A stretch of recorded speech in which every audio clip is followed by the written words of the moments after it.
एक औरत रात के अंधेरे में भागते भागते अपने चचेरे भाई के पास पहुंचती है। कहती है कि भाई मुझे बचा लो, मुझे मार डालेंगे ये लोग। उसका भाई जब उसकी हालत देखता है ऊपर से लेके नीचे तक तो भौंचक्का रह जाता है। कहता है कि बहन तू टेंशन मत ले, अब मैं तेरे पास हूँ, तेरे साथ हूँ। उसका भाई उसको हॉस्पिटल लेकर जाता है और वहाँ पर जाने के बाद उस महिला का इलाज शुरू होता है। इसके बाद वो महिला से मिलने पुलिस वाले आते हैं, क्योंकि उस महिला ने कुछ समय पहले ही एफआईआर दर्ज करवाई थी। इसके बाद आकर महिला का स्टेटमेंट लिया जाता है और जो चीज़ें वो महिला बताती है वो सुनकर किसी को यकीन ही नहीं हो पाता। लेकिन जब उस महिला के शरीर पर चीज़ें देखी जाती हैं, निशान मिलते हैं, तो हर कोई विश्वास करने पे विवश हो जाता है। ऐसा लगता है कि क्या मानव दानव बन चुका है? क्या राक्षस सिर्फ पहले के समय में थे? नहीं, अब के समय में भी हैं।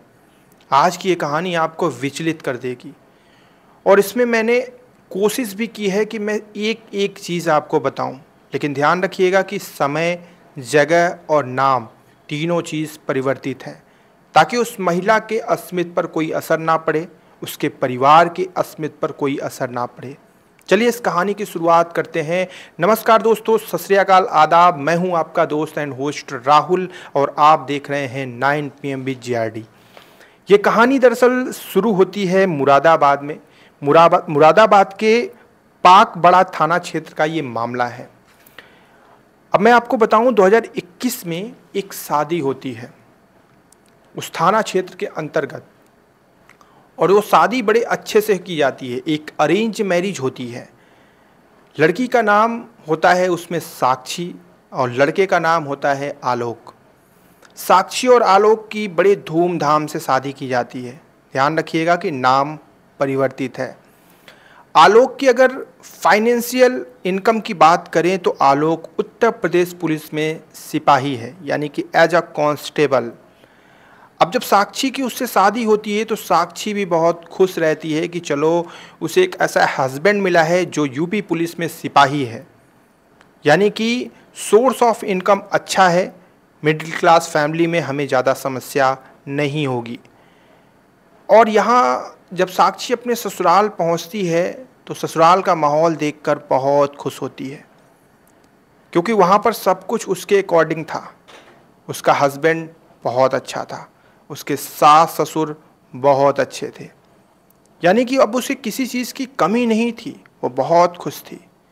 धीरे धीरे वक्त आगे बढ़ता है और ये खुशियों का समय सिर्फ 1 या 2 या 3 दिन नहीं, बल्कि पूरे 1 साल चलता है। फिर पता चलता है कि साक्षी पेट से है, यानी कि 1 साल के बाद साक्षी की डिलीवरी होती है, तकरीबन 1 साल 6 महीने बाद। और साक्षी को एक बेटी पैदा होती है। अब जब कहते हैं कि बेटी घर की लक्ष्मी होती है, यानी कि जिसके घर बेटी होती है वो अपने आप को बहुत भाग्यवान समझता है, लेकिन यहाँ पर कहानी जस्ट उसके विपरीत है। क्योंकि साक्षी के जीवन में सब कुछ अच्छा चल रहा था, लेकिन जैसे ही एक बेटी जन्म लेती है, इसके बाद उसके जीवन में सब कुछ उल्टा होने लगता है। क्योंकि दरअसल उसके ससुराल वालों को, यानी कि उसके पति को, उसकी सास और ससुर को बेटी नहीं चाहिए थी। उन्हें तो एक बेटा चाहिए था जो उनके चिराग का काम कर सके। लेकिन ईश्वर की देन थी कि उन्होंने बेटी दी, लेकिन इस चीज़ को ससुराल वाले स्वीकार नहीं कर रहे थे। लेकिन वो डायरेक्टली इस चीज़ को नहीं कह सकते थे कि उन्हें बेटी नहीं चाहिए, क्योंकि अगर ऐसा कहते तो शायद उनके ऊपर सामाजिक लांछन लग जाता। इसलिए उन्होंने एक दूसरा रास्ता चुना, और दूसरा रास्ता ये था कि इसी महिला की कोख से इस लड़की ने जन्म लिया है, यानी इसकी जिम्मेदार ये महिला है, तो इस महिला को इसकी सज़ा मिलनी चाहिए। और उसी दिन से साक्षी के जीवन का एक उल्टा पहिया चलना शुरू होता है। उसकी सज़ा शुरू हो जाती है और उसकी सज़ा की शुरुआत उसका खुद का पति करता है। और आप अगर सुनेंगे तो हैरत में पड़ जाएंगे कि यूपी पुलिस में एज अ कांस्टेबल काम करने वाला इंसान इतना क्रूर कैसे हो सकता है, वो भी अपनी पत्नी के लिए। अब जो भी बयान यहाँ पर साक्षी ने दिए हैं हॉस्पिटल में, उसके अनुसार चीज़ें मैं बताता हूँ। सबसे पहले उसका पति उससे मारपीट करता था। मारपीट करने के बाद सिगरेट जलाता था। सिगरेट का धुआं उसकी मुंह में मारता था। यहाँ तक तो चीज़ें ठीक थी, लेकिन जलती सिगरेट उस महिला के शरीर के अलग अलग अंगों पे टच करवाता था, यानी कि वहाँ की त्वचा को जलाता था सिगरेट से। सीने पे बहुत सारे घाव, निशान जले के साक्ष्य के रूप में मिले हैं उस महिला के ऊपर। इतना ही नहीं, अभी तो ये सिलसिला उस क्रूरता का उस इंसान ने शुरू किया था। इसके बाद वो साक्षी के साथ अनैतिक संबंध बनाता था। उसके साथ वो प्राकृतिक ना होकर अप्राकृतिक संबंध बनाता था, जिससे साक्षी को बहुत पीड़ा होती थी। साक्षी जब चीखती चिल्लाती थी तो ये इंसान उसके पीछे साइड में गरम प्लास छुआ देता था, यानी कि वहां पर भी गरम प्लास के जलने के निशान पाए गए हैं।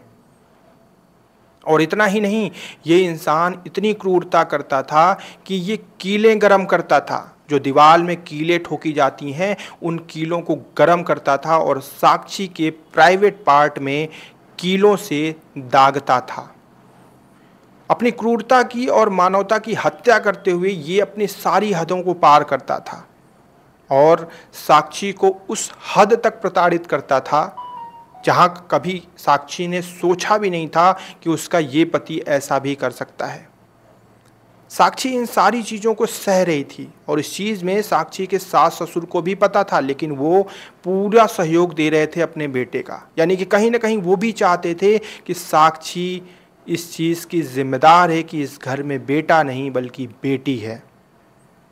अब धीरे धीरे करके प्रक्रम आगे बढ़ता है। साक्षी आए दिन इस सजा को सहती रहती है।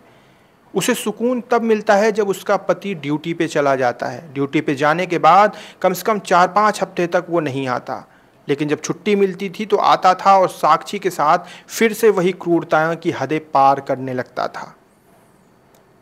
साक्षी के प्राइवेट पार्ट्स को जलाता था, पीछे पेचकस छुआता था, उसके सीने पे जलती हुई सिगरेट टच करवाता था, उसके होठों को सिगरेट से जलाता था। ऐसे करके वो बहुत ऐसे कृत्य करता था।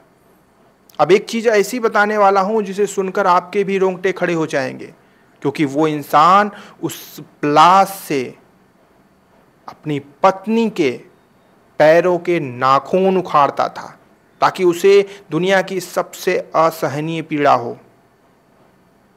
ऐसा था वो कांस्टेबल। ये सब कुछ करने के बाद फिर आती है 13 अगस्त का दिन।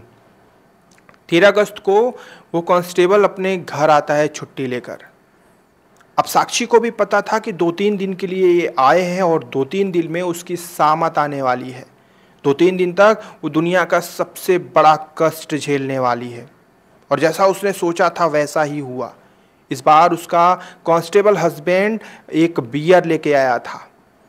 रात का वक्त होता है और इसके बाद अपनी पत्नी को वो ज़बरदस्ती बियर पिलाने लगता है।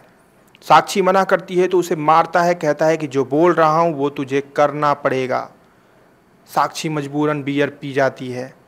इसके बाद ये इंसान उसके सीने पे चढ़ जाता है और सिगरेट जलाता है और सिगरेट से उसकी छाती जो है जलाना शुरू कर देता है। साक्षी चीखती चिल्लाती है और कहती है कि क्यों कर रहे हो ऐसा, मैं मर जाऊंगी। तो ये इंसान उसका मुंह बंद करके कहता है कि मैं भी तो यही चाहता हूँ, और तू ज़्यादा चिल्लाएगी तो समझ ले ये तेरी आखिरी रात होगी। साक्षी के अंदर गजब का डर आ जाता है। उसे लगता है कि कहीं ऐसा ना हो कि उसका हस्बैंड उसे सच में मार डाले, क्योंकि क्रूरता की जो हदें उसने पार की है वो मारने से भी कम है। और ये सोचकर साक्षी उसको धक्का देती है, वो नीचे गिरता है, उठती है और वहाँ से तुरंत भागने की फिराक में बाहर निकलती है और सफल भी हो जाती है। वहाँ से भागते भागते उसे पता होता है कि उसके चचेरे भाई का एक घर पास में ही है। वो दौड़ के वहाँ पहुँचती है। किसी तरह बहुत बुरी हालत में होती है क्योंकि उसके सीने पे दाग होते हैं, जलन होती है शरीर में, पैर से वो लंगड़ा रही होती है क्योंकि उसके नाखून उखाड़े गए होते हैं। मतलब उसकी अवस्था बहुत बुरी होती है। वो दौड़ते दौड़ते अपने चचेरे भाई के पास पहुंचती है, कहती है कि भाई मुझे बचा लो, नहीं तो वो मुझे मार डालेंगे। उसका भाई उसको हॉस्पिटल लेकर जाता है, पुलिस आती है, तफ्तीश करती है, चीज़ों को देखती है, तो उनको वो साक्ष्य भी मिलते हैं कि वाकई में प्रताड़ना की सारी हदें पार की गई हैं इस महिला के साथ। पुलिस तुरंत दबिश डालती है, लेकिन जो सास ससुर होते हैं उन्हें तो गिरफ्तार कर लिया जाता है, लेकिन जो हस्बैंड होता है एज अ कांस्टेबल वो फरार होता है और पुलिस उसके लिए लगातार दबिश दे रही है। अब मैं चाहता हूं कि आप इस सच्ची घटना पर आधारित कहानी के बारे में अपने विचार जरूर व्यक्त करें। आज के ज़माने में इंसान दिखने वाला इंसान कितना बड़ा दानव है, वो आज की एक घटना बता रही है। बड़ी ही अफसोस की बात है कि लोग अपनी नैतिकता को भूलकर ऐसी क्रूरता के पथ पे जाते हैं और एक बार ये भी नहीं सोचते कि सामने वाले को जो तकलीफ हो रही है उसका 10% भी अगर खुद को हो तो जान निकल जाए। ऐसे राक्षसों के लिए 2 शब्द आप जरूर बोलें और अपने विचार व्यक्त करें। कल हम फिर से मिलेंगे एक नई कहानी के साथ। तब तक आप अपना ध्यान रखिएगा। जय हिंद।